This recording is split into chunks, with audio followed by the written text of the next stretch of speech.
What's going on, everyone? Welcome back to the second A&K Roundtable Sports podcast of the week. It is Wednesday, and we are going to talk a little bit about baseball. And a lot of interesting stuff has happened this past weekend and on Monday night. A-Rod and Dempster, you got Bryce Harper and the Braves, and you got the interesting rookie matchup, Puig Fernandez. I am joined here with Aaron Fauché. How are you doing? Good. If you didn't catch our earlier podcast, we talked about college football, fantasy football last week. We had a lot of people last week crying for the baseball podcast. They missed out on it. Trust me, we did too. So we wanted to give you some stuff that happened over the weekend. I guess we can start off with the big deal, Alex Rodriguez and Ryan Dempster. If you missed it, Sunday Night Baseball, Ryan Dempster pitching had a 2-0 lead, top of the second. Through the first pitch, behind A-Rod? Right behind A-Rod. Right behind A-Rod. No warning issued. Through the next two pitches, inside off the plate, and then finally on the 3-0 pitch, drilled Alex Rodriguez. And umpire issued warnings to both the Red Sox and the Yankees. Joe Girardi came flying out of the dugout. As he should have. It was probably as heated as I've ever seen him. The Yankees 8 games back in the division, 6 games back in the wild card. What are your thoughts on this whole situation? Was Dempster in the wrong?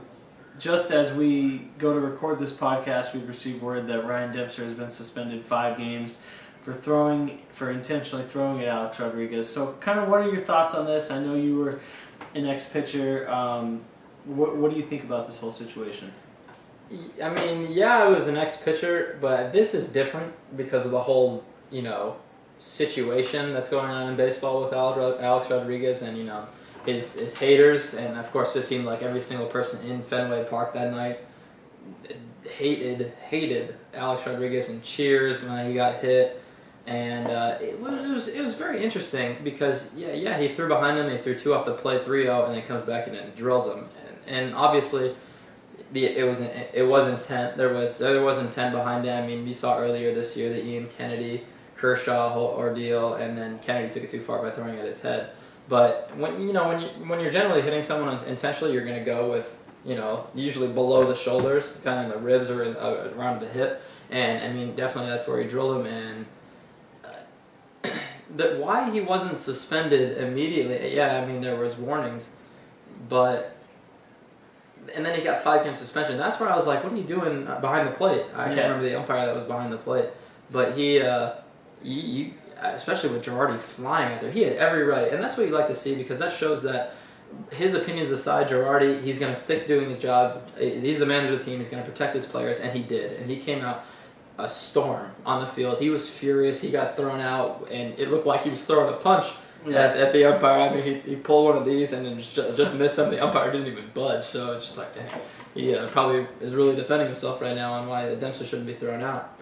But, I mean, the whole situation was like kind of like, I mean, there's a lot of guys in baseball, I'm sure, that aren't big fans anymore of Alex Rodriguez, especially that he's playing through this appeal and the whole ordeal about the MRI and everything that's come out. I mean, I was listening earlier on ESPN.com. They had the interview with Alex Rodriguez's lawyer.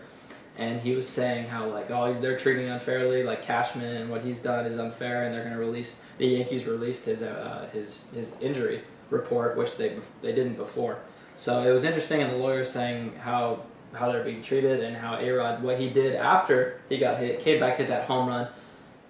All feelings aside, I mean, I'm not going to go on about my tangent about A-Rod and whether I think he should be suspended or not immediately. But that was great for baseball. That's a baseball gods moment. And I'm a firm believer in the baseball gods. And if you played baseball, the gods are always looking down on actions. And Dempster went after him, and it was intent, and it was rough. And then Alex Rodriguez came back with a huge, absolute mammoth home run to dead center field at Fenway Park. And that was good. I don't care if people hate A-Rod. Even if I hated A-Rod, I'd say that's a moment. That's a great moment. I loved seeing that. Yeah, I loved it. And like you said, I mean, even earlier Sunday, there's reports that came out with Brian Cashman saying he couldn't even have a conversation with Alex Rodriguez anymore, aside from the hello, goodbye. Yeah, their lawyers are struggling. Yeah, right because they just can't see eye to eye on anything. And so even before that game, and then Dempster throws at A-Rod, and as you said, the fans are instantly cheering. Yeah, exactly. And that's Red Sox Yankees, which has kind of been dull the past few years, I thought, compared to what it used to be. But at the time Rodriguez hit his home run, I mean, they were trailing 4-2. There was no life. Usually it's you hit my guy, I hit your guy. Mm-hmm. Sabathia didn't answer with anything, which I kind of understand. I mean, they need to win that game. And Sabathia in his own is struggling tremendously right now. And so he needed to stay on his game. And Can't so afford base runners. A-Rod gets hit. They're losing 2-0. The Yankees score 2 that inning. It's 2-2. So you're thinking, okay, Sabathia settles down here, pitched a few innings, and then maybe hit someone on his way out or whatever it may be. The Red Sox come and answer with 2 runs. They're losing 4-2. The fans are happy. They got A-Rod. A-Rod comes up and hits a home run, and the Yankees go on to win the game 9-6. And I mean, that was a huge win, because especially against one of the teams you're chasing, to pick up a game like that, and especially in that fashion. And like you said, Girardi, in an organization that has shown almost no support for Alex Rodriguez throughout this whole appeal, it speaks a lot to Girardi's kind of belief as a manager. Is hey, even though Rodriguez may have done some things wrong, he's still your teammate or your player at this point. You back him. And exactly, you back him, and nobody's gonna look at you in a wrong light for backing your player up, regardless of what he's done. But if he doesn't go out there and argue for Alex Rodriguez right there, I mean, it's going to look bad not only on him but on the organization. Exactly. And his teammates don't hit anybody. So I mean, I'm totally with you right there, Girardi. That was huge. I know it's been a horrible season in New York. You saw Robinson Cano go over to Alex Rodriguez, and he was happy for him after he hit the home run. So the Yankees 8 games back, 6.5 back in the wild card. Who knows? They may put something together here. I know they got a lot of division games coming up. Yeah, so exactly. And that's moving on to similar topic but different teams. Over the weekend, there was also another skirmish in Atlanta with the Nationals and the Braves involving Bryce Harper again. And it was the game, I believe it was Saturday or Sunday. I can't remember, but Bryce Harper was hit 3 times Sunday in the same game. And the last, actually, I think it was Saturday. Julio Teheran was thrown, right? I think it was Saturday. Bryce Harper was hit 3 times. The Braves, or excuse me, the Nationals don't come back and hit anybody. Mm-hmm. Sunday comes around, Strasburg's on the mound. He hits Upton in the first inning, and then comes back later and throws 2 pitches behind Andrelton Simmons and gets ejected. So what do you think is going on with the Nationals and the Braves and Bryce Harper? And I mean, the Braves are up by 16 games. The Braves just this is where I have a problem. Like, why? Like, I don't know what's going on behind closed doors between the Braves and the Nationals, but I mean, Harper. I remember with the ordeal with Teheran was, I mean, when he hit him intentionally, I mean, Teheran didn't seem like he was bashful about it. He knew exactly. He was just like, yeah, that's like, I mean, I'm not going to steer away from the point. It looked like he did it intentionally. He walked right at him. Harper was yelling at him from first base on the way down. I mean, there was nothing broke out between them. It was just, a lot of yelling. But I don't know if, they showed something about how when Bryce was in the minors and he blew a kiss to a pitcher. So I don't know if pitchers just are not after a home run. I don't know if pitchers are big fans of Bryce Harper and, and the way he carries himself on the field and at the plate. But if I'm looking at the Braves, I'm like, why? Like, why are they doing this? I mean, 16 games? 16 games? Yeah, 16-game lead. 16-game lead, like, why? The Nationals probably aren't going to catch the Braves, especially the way the Braves have been playing. Absolutely, but you never know if the Nationals, this sparks a run for the Nationals and they make a run in the wild card. I mean, let sleeping dogs lie. And this is way too. I mean, the lead like this is really hard to say. But the moment, I mean, it's just interesting because there wasn't really. I mean, Strasburg had.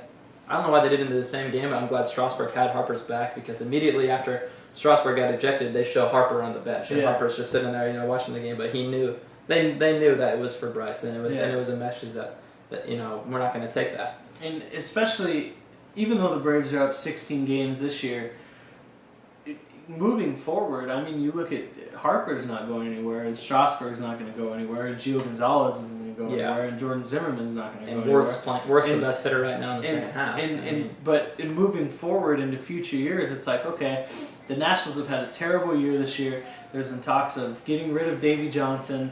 Matt Williams has been a candidate mentioned for the Nationals managerial job, and we've seen Matt Williams, in the past, earlier in the year with the Dodgers brawl with Ian Kennedy and Zach Greinke, and he was and Mark McGwire. Exactly, and so Matt Williams, or regardless of who steps in there, I mean Strasburg and those guys and the guys that are on the Nationals, they're not going to forget about, okay, you got us this year, you're 16 games ahead of us, and instead of, like you said, letting sleeping dogs lie, you're going to rub it in our face, and we're not going to forget about that down the road. And you look at the guys at the Nationals, I mean, if you're going to hit somebody, you usually want it to be someone who throws, 94, 95, 96 miles an hour. And Strasburg, Gio Gonzalez, Zimmerman, those are all guys that can... Power pitchers. Exactly. Yeah. That can do some damage if they hit somebody. And Atlanta, I mean, first of all, it doesn't surprise me that they're the type of team that would act like this. Because, I mean, you look at guys like Uptons and Hayward, and Ugla and guys like that who Simmons has a little bit of arrogance. Who when they're going good, they're the cockiest player in the whole league. I mean, outside of probably Puig from Los Angeles, but when they're going bad, they got blank stares on their faces and there's no leadership and it's kind of woe is me attitude. So, I mean, that kind of pisses me off a little bit to see Atlanta act like that. Like act like you've been there before. Exactly. And I hope Washington responds some way, whether it be this year or the next year. Because if you saw it where Harper got hit by those pitches, I mean, they weren't mistakes. And there were bases open. And the last pitch hit Harper, on the upper arm close to his head. And it's like, come on, man. That's not the right. That's not the way you do it. Exactly. And like I said, you want a target. There's a right way to hit a player intentionally. And there's a lot of people that hate Bryce Harper, and like you said, he blew a kiss to a pitcher in the minor leagues and whatever. But if you watch Bryce Harper every day, plays hard. Exactly. He may be a dick to certain teams, but I personally think that's good. If you're going to go up against the Atlanta Braves, you don't want to be friends with them. Just like I was saying when the Dodgers and the Diamondbacks were having scuffles. I mean, if you're going up against a division rival and you're going to play them 20 times a year with a playoff spot on the line, and they're good and you're good, you don't want to be friends with them, and you don't want to have good blood between that team because you don't want to be complacent against that team. And it's good for, for baseball. It puts on a good show, but I mean, other side you're talking baseball. And the Braves in general, it's interesting because, I mean, you're talking about guys and the attitude that the Braves have of kind of, the cockiness and how everything's going well. I wonder if that is kind of due to the lack of maybe leadership, but presence. You just lost, one of the greatest baseball players of all time to retirement in Chipper Jones.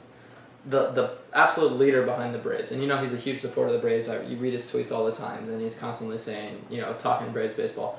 But I feel like with the departure of Chipper Jones, the Braves have kind of like, there's a new mantra in the Braves locker room, and it's like, we're that damn good. Yeah. Like, we're going to beat everyone. Like, I mean, you want to have that attitude, but they're like, you got like the Uptons and Hayward, and then you got Simmons, and I feel like Ugla's not that good of a... Exactly. Not that kind of guy. I couldn't agree more. But there's the cockiness in that team, that's changed in Atlanta. And they're playing great baseball, don't get me wrong. They're winning games. They're 76 and 48. But still, like, it's different. Everything's different, it seems to be, in Atlanta. It's not the same kind of, Tim Hudson, Chipper Jones, kind of like, the veteran leadership. Now you got young guys, bad, no, I'm not going to say Dodgers-style bad boys of baseball, but kind of the arrogance and cockiness that the Braves play with, it's different. And it's changed kind of the way that Atlanta has, in my viewpoint, how Atlanta looks. Yeah, and especially, it's a great point, and it's kind of similar to what we talked about with Yasiel Puig, like what's going to happen when they cool down. And I mean, Puig has cooled down to a point, and he's still kind of acting the same. But the Braves, like we just mentioned, all those guys are streaky throughout their career, and and so what is going to happen? Say they get into playoff baseball and they're going to face, a Dodgers staff or a St. Louis staff or a Pittsburgh staff, or Cincinnati. Any of these teams throw 1, 2, 3, 4 quality arms at you, and they have the ability to shut you down. And if they start shutting you down and you can't act cocky and then towards the other team, what are you going to do when your teammate comes over and says, hey, you need to do this? Are you gonna fight internally with them? So especially it's got a situation. Imagine if the Braves and the Dodgers play in a playoff scenario where you're not going to face 4 quality arms. Yeah, you're going to face top 2, I'd say, in a rotation mostly. Maybe you'll see a third guy if the series is very shortened. But imagine a series where you have Kershaw and Greinke going up against Medlin or who else would be the top of the Braves rotation? Minor, Medlin, Beachy, guys like that. I mean, you lose Hudson. And Teheran is throwing well, but I mean, imagine a Teheran versus Greinke matchup with these two teams that play with that attitude. It's fun to watch, but it's like, kind of like you said earlier, dicks. Like that's like a bunch of dicks on the field. But I mean, you brought up Puig, so we're gonna move away from the Braves and the Harper Braves scenario and the Braves in general. We're gonna go into had an interesting matchup on Monday between the Miami Marlins and the Dodgers, and you had Puig and Fernandez, 2 guys that are going up right now for Rookie of the Year. And, a lot of people saying Puig has played come on ever since he came on. He's been a guy that the Dodgers have just started the fire. The Dodgers have been phenomenal. I mean, if you've looked at our personal Twitters on Twitter, you'll see I'll retweet stuff about this guy, Bill Plunkett, who's a beat writer for the Los Angeles Dodgers, who's saying there they go again, 40-3 since the All-Star break. And then I'm like, Dodgers 103 in 103 games since, when God knows when. But they don't seem to lose. They've lost their past 2 the couple days, but hopefully, I mentioned earlier, the Hanley error is hopefully starts a little cool down area from the Dodgers. But like I was talking about, Puig, Fernandez, interesting matchup. Tell me about that game. Puig struck out and went nuts. I mean, very disappointed in calls. The umpire was following him back into the dugout. You got guys like Uribe, Mattingly bringing him back into the dugout, and this just showed that this monster isn't quite tamed yet. Yeah. And I think that is definitely a problem. It could be a problem for the Dodgers going down the road, and I'll get to that a little bit after I hear what you have to say. But give me the rundown of Puig and Fernandez. As you said, Fernandez owned Puig. I think Puig went 0 for 3 or 0 for 4 in the game, and a couple strikeouts. And he came up huge at bat. I think it was in the 5th inning with runners on the corners, less than 2 outs, and Fernandez blew him away with 3 straight fastballs. Puig had a problem with the second ball. It was a called strike, and he turned around and stared at the umpire, and then struck out on a pitch over his head the next pitch, and then kind of stared at the umpire again, and the umpire chased him back to the dugout, and Puig was yelling at him from the dugout, and like you said, guys were trying to calm him down. He had to go back into the tunnel, and you could see he was still heated, and then he came up later in the game, his next at bat, and swung at 3 straight sliders in the dirt. Vintage Puig. Exactly, and you could tell his mind was still kind of elsewhere, and didn't adjust from one at bat to the next, and then came up again in the 9th inning and actually had a pretty good at bat before lining out to end the game. To right center, yeah, I remember that. But as you said, it could be a problem in the future. That's been the knock on this guy the whole time. But Jose Fernandez is going to do that to a lot of people, and I don't know if it had to do with both those guys being from Cuba, or Fernandez isn't the most professional guy in his own right. He doesn't really show people up the way Puig does, but Fernandez is very cocky as well. And so when a guy like Puig sees someone who's almost equally as cocky but just in a different way, Puig kind of takes that personally. And Fernandez is kind of a guy that'll quietly stare down people when he strikes them out or whatever. And it's just a competitive thing. I don't think there's anything personal there, but that's interesting. Yeah, that's interesting that you say that Fernandez is almost equally as cocky as Puig. I would disagree with that. I think, like you say, he does stare down hitters, but he is. I think it's more of a quiet confidence from Jose Fernandez. He's not. He plays for a team that's not going anywhere in the Miami Marlins, but he's a guy that I mean, he's not yelling after strikeouts. He turns around, he has his head down, he has the walk. He has the kind of, I guess, cocky, but I'd say very confident. We've talked about how mature he is on the mound. He's definitely, grown into his own kind of like asset, and he's phenomenal and he's good. But comparing him to the way that Puig is played, that's kind of hard for me to see that. But I mean, with all due respect, Fernandez, I think, is Rookie of the Year material, just because of the way how mature he is and the way he's pitched and just dominant performances. If you looked after that game, once that catch was made in right center field, like he was excited, he was hugging a couple teammates. I think Stan walked by and was hugging them, and they were having fun. And Fernandez, I don't think gives off the same kind of like vibe that Puig does for me. Yeah, well, definitely not the same vibe. But I mean, if you watch Fernandez, I mean, he'll strike you out, and I've seen him walk to the dugout and watch the hitter as he lays his stuff down on the plate. So I mean, that's showing somebody up. It may not be the same level exactly, of but cockiness. I guarantee you, a hitter is going to remember that if he sees the replay after the game, and you see when Fernandez struck out 14 2 starts in a row. I mean, he's blowing on his fingers on the mound like he's he's throwing smoke, and he is. But I mean, if I'm a hitter, I'm going to remember that, and so the next time I get a hit, maybe I'll show you a little something, and I guarantee you, Puig will show him a little something. Oh, that's a if he given. gets a hit the that next time. That is a given. And you might see a Bryce Harper blown kiss at Fernandez. And I'm not saying it's bad, because Fernandez isn't someone who's over the top cocky. Yeah. But what I'm saying is when Fernandez, who has undoubtedly a swagger on the mound, gets matched up against Puig, who's in his own world. Yeah. I mean, and getting all the attention. Exactly. Fernandez gets no attention. Exactly. I mean, so I'm not saying Fernandez is a bad guy, but I'm just saying I can see why Puig would get upset over getting struck out by him. And as far as Rookie of the Year, I mean, first of all, Puig's hitting 350, I think so, over almost 260 at bats. And his team is 42-10 or whatever since he came up. So I mean, he's made an impact.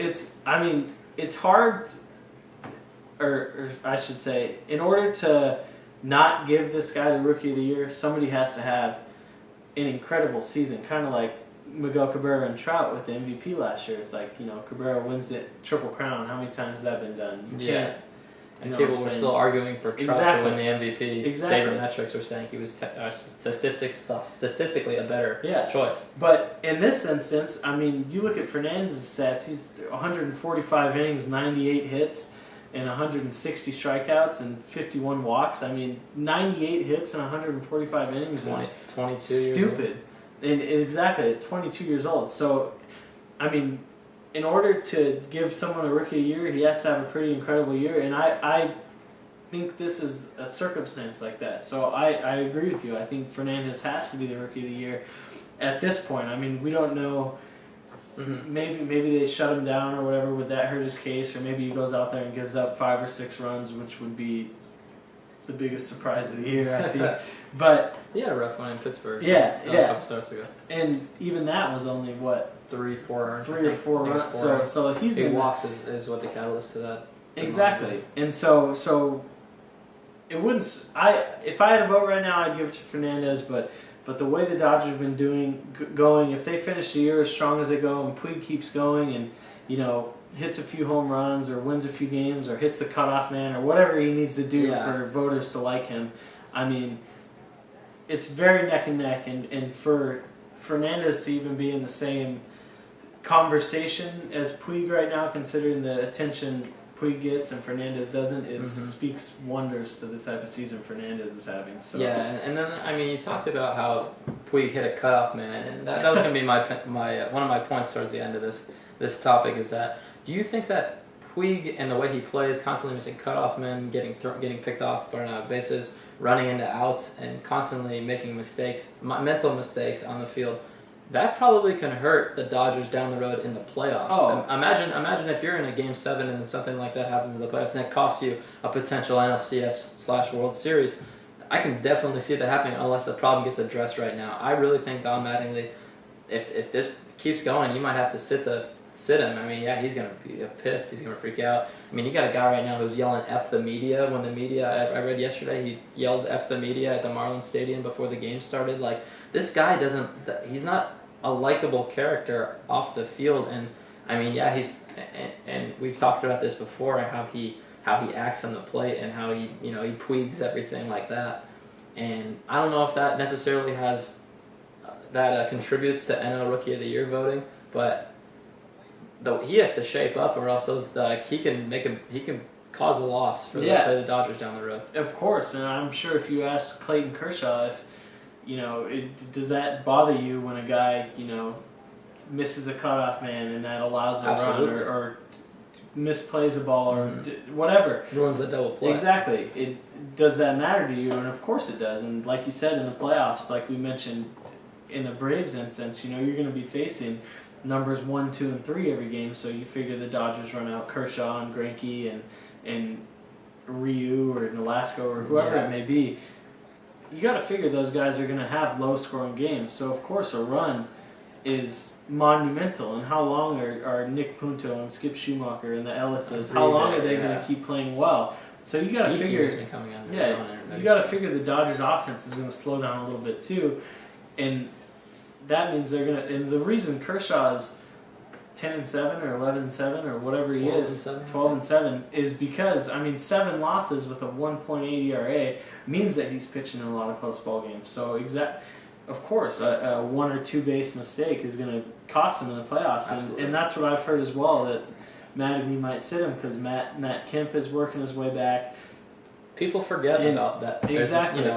And it's Matt Kemp in the trenches. Kemp has received a lot of flack in the past for kind of being a hothead, and so how's that going to work with Puig and Kemp? Because I guarantee you, if Puig pops off to Matt Kemp the way he did to Adrian Gonzalez about not scoring from first on a double. Adrian Gonzalez is one of the slowest guys in the league, and Puig is yelling at him from second base when Gonzalez is on third of not scoring on a double. I guarantee you, if he does that to Kemp, he's going to say, look here, rookie. Yeah.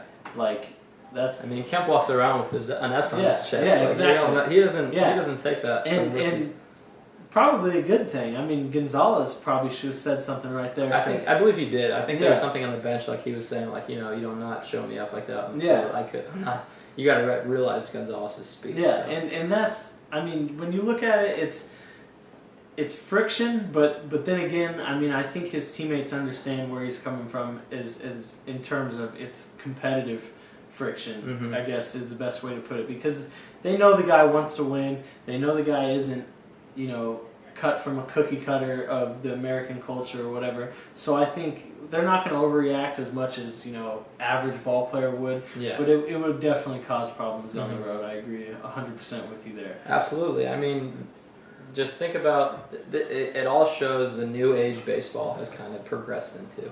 It's no longer the old school. Do it this way. You got to do it that way. There's new.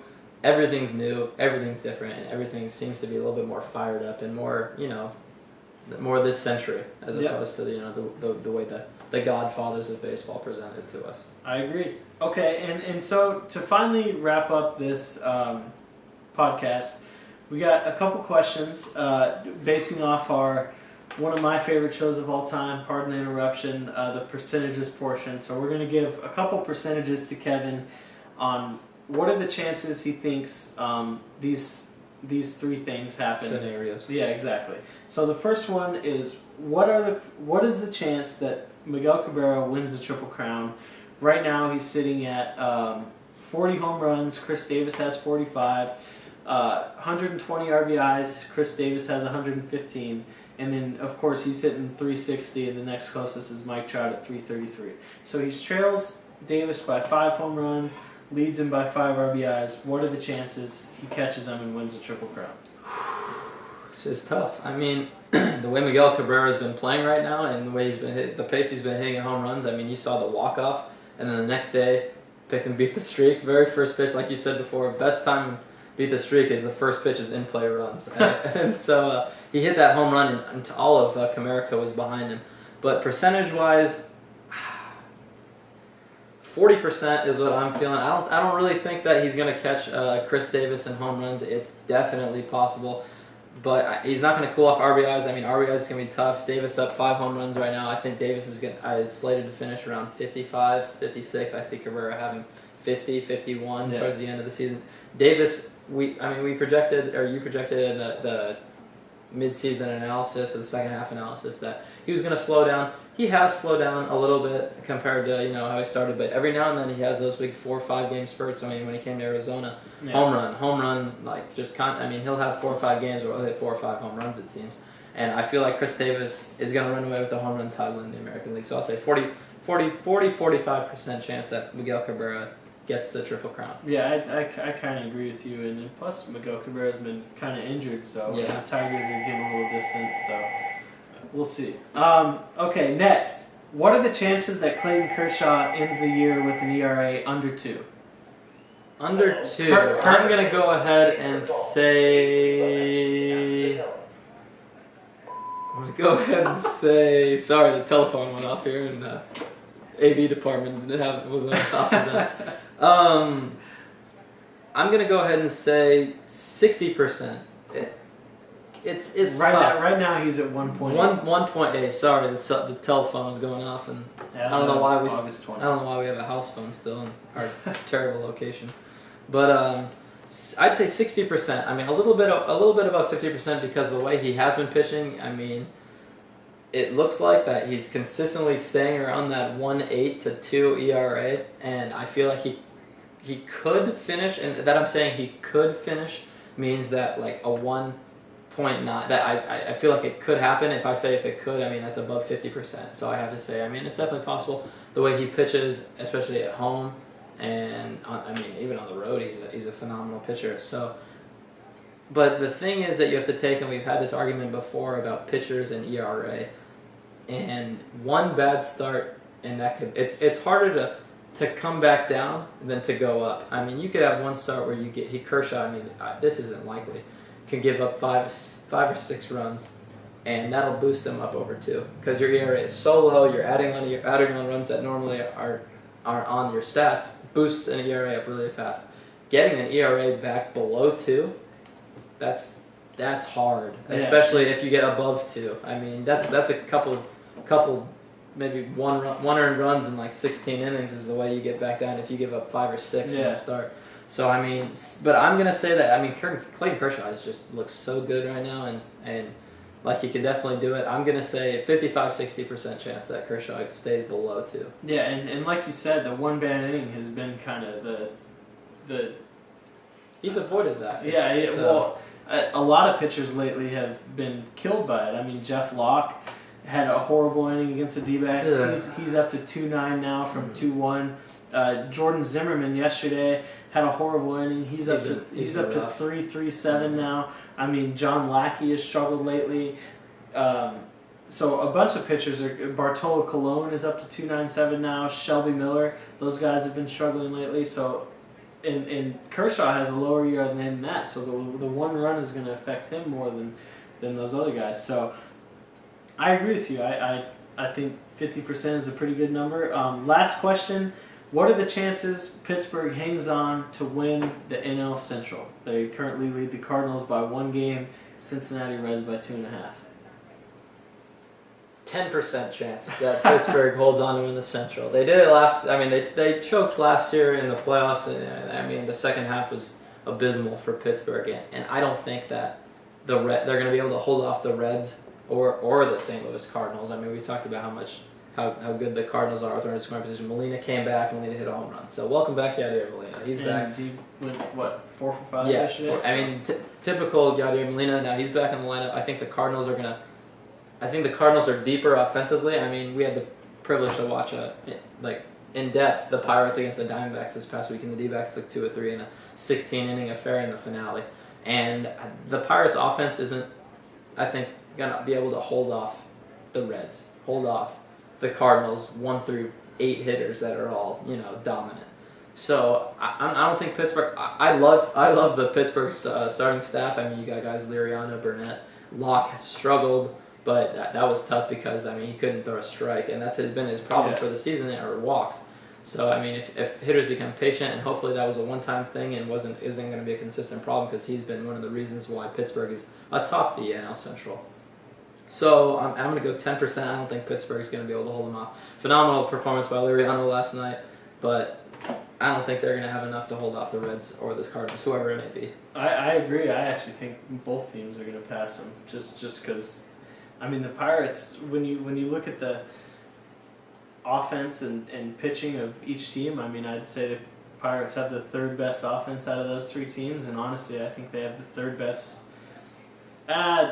Maybe you could sneak them ahead of the Reds, but I still think the Cardinals pitching is going to be a little better over the long run. I mean, they've been pretty average lately, but that's bound to take a turn for the better, I think. So that's just my opinion, but I agree with you. I think 10% is a great number. I mean, you're a big Shelby Miller advocate, and he has been kind of, been pretty bad now, but he has potential, to impact the start. And don't be surprised, Michael Walker's probably going to, I mean, I think he came back up and he started a game the other day. And he's good, and then they're very deep, minor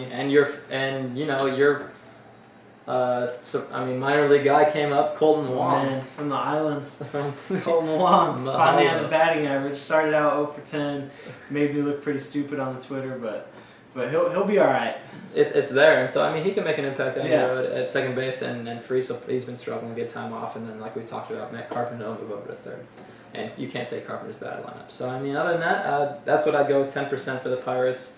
So, and that looks like the schedule is all finished up, so that will wrap it up here on the Little Baseball Wednesday podcast for you guys. Thank you for tuning in. Next week, tune in Tuesday or Wednesday, we'll have a podcast up. We don't exactly have a schedule yet, but we'll make sure to follow the Twitter, Facebook. We'll tweet out what exactly we'll talk about. Maybe we'll kind of get you fans more involved in next week's podcast. So, Aaron, thank you very much. Yep. Thank you, guys. Thanks for tuning in. Take it easy.